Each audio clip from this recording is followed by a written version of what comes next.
27 വർഷത്തെ സേവനം, 608 പകൽ രാത്രികൾ ഭൂമിക്ക് പുറത്ത്.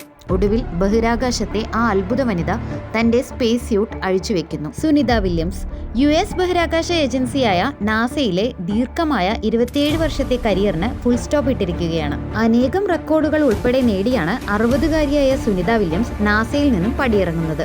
1998 സുനിത വില്യംസ് നാസയിൽ ചേരുന്നത്. 3 ബഹിരാകാശ ദൗത്യങ്ങളിലായി 608 ദിവസമാണ് സുനിത വില്യംസ് ബഹിരാകാശത്ത് ചെലവഴിച്ചത്. ഇതിൽ ഏറ്റവും ഒടുവിലത്തെ ബഹിരാകാശ യാത്രയായിരുന്നു ഏറെ നാടകീയമായിരുന്നത്.